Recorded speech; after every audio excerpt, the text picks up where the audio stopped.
Misteri kematian 4 anggota keluarga asal Ambarawa, Kabupaten Semarang yang ditemukan tewas di dalam tenda glamping safari kawasan wisata alam Posong, Temanggung, Jawa Tengah mulai menemukan titik terang. Berdasarkan hasil penyelidikan sementara, polisi menduga keempat korban mengalami keracunan dari gas portable yang digunakan untuk memasak atau keracunan makanan yang dimasak di depan tenda tempat menginap. Meski begitu, polisi tak menemukan bekas sisa makanan yang dimuntahkan. Satu set kompor gas portable yang digunakan untuk masak barbeque tersebut itu tepat berada di mulut tenda atau teras tenda. Nah, diduga kemungkinan ketika gas hasil pembakaran ini mungkin itu adalah CO, karbon monoksida ini naik, kemungkinan ada yang masuk ke dalam tenda. Dengan gas atau asap tersebut masih terperangkap di dalam tenda, ditutuplah dengan rapat pintu dan ventilasi yang ada di kanan dan kiri. Itulah dimungkinkan yang dihirup secara terus-menerus oleh korban hingga menyebabkan meninggal. Kesedihan tak hanya dirasakan keluarga korban. Teman semasa SMA korban bernama Bagus Amar Hakiki juga mengaku sangat terpukul mendengar kabar duka tersebut. Ia tak menyangka teman yang dikenal baik dan akrab itu pergi untuk selamanya dalam perjalanan camping bersama keluarganya. Kayak nggak pernah punya musuh selama SMA, kayak ya ngayomi teman-temannya lah. Jadi makanya banyak teman-teman SMA yang datang juga buat mengantar Bagus ke rumah terakhir. Meski sejauh ini polisi masih menduga keempat korban meninggal akibat keracunan gas atau makanan, hasil lapor berupa uji sampel serta olah TKP akan menjawab teka-teki penyebab satu keluarga meregang nyawa di dalam tenda glamping. Tim Liputan, Kompas TV.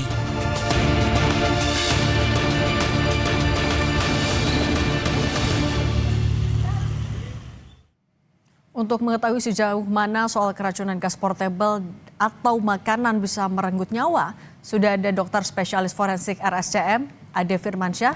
Dokter Ade, selamat petang. Selamat petang. Dokter, tapi ketika penyebab kematian kan masih dikerucutkan menjadi dua, keracunan gas atau keracunan makanan. Memang ketika ada korban yang meninggal dunia akibat keracunan makanan atau gas, ada kemiripankah ketika diotopsi? Ya. Terima kasih. Jadi pada setiap kasus keracunan ini kita melihat tanda-tandanya dari luar itu memiliki tanda-tanda yang mirip ya. Mulai dari pertama kita bisa menemukan tanda-tanda perbendungan, lalu juga kita bisa menemukan tanda-tanda pelebaran pembuluh darah, baik di pembuluh darah di kelopak mata ataupun di bagian lainnya. Nah dari sini, tapi kalau memang dia suatu keracunan akibat gas CO misalnya, itu memiliki tanda yang sangat khas, yaitu lebah mayatnya dia akan berwarna merah terang.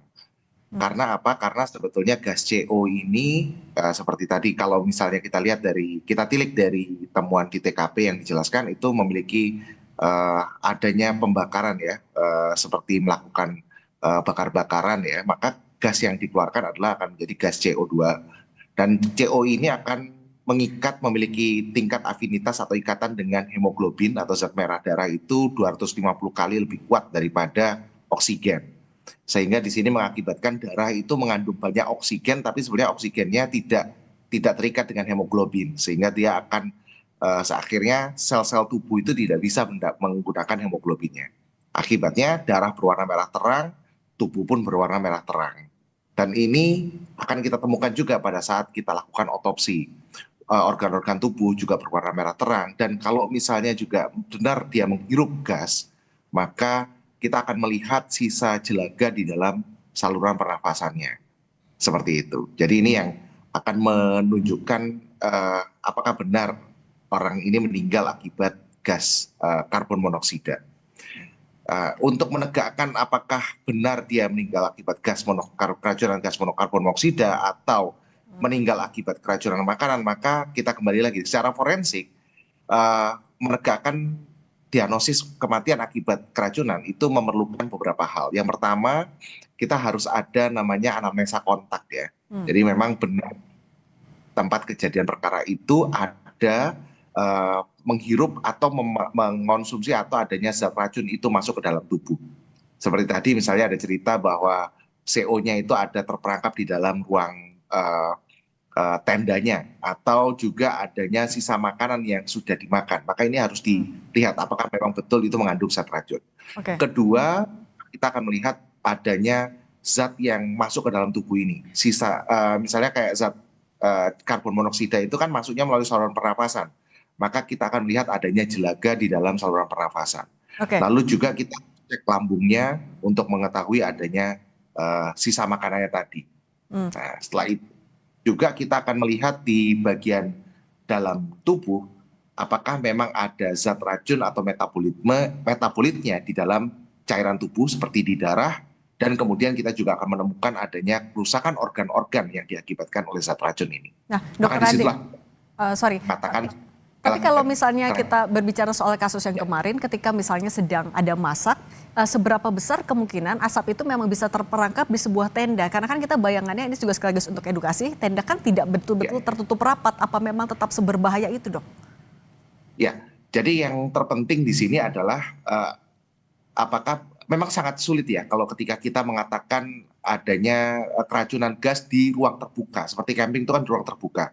Tapi sebenarnya tenda itu kita bisa mengatakan sebagai semi open. Nah, saya rasa selama barbekyuan itu maka asap-asap itu masuk ke dalam tenda, baik melalui seperti kalau kita sedang berbakar-bakaran di teras rumah, kemudian seluruh rumah pun akan masuk asapnya. Nah ini sebaiknya jangan langsung ditutup, biarkan asap itu keluar dulu, habis baru kita akan tutup rapat. Tapi akan sangat-sangat sulit sebetulnya kalau memang benar-benar open ya. Tapi sekali lagi zat CO ini memiliki afinitas 250 kali lebih kuat daripada oksigen. Sehingga ketika dia terhirup, yang pertama kali dilaksanakan orang itu akan merasa mengantuk dan lemas. Padahal semakin lama dia akan semakin terus menghirup gas CO itu dan akhirnya kadarnya semakin meningkat dan lebih dari 30% karboksi Hb di dalam darah itu sudah sangat fatal.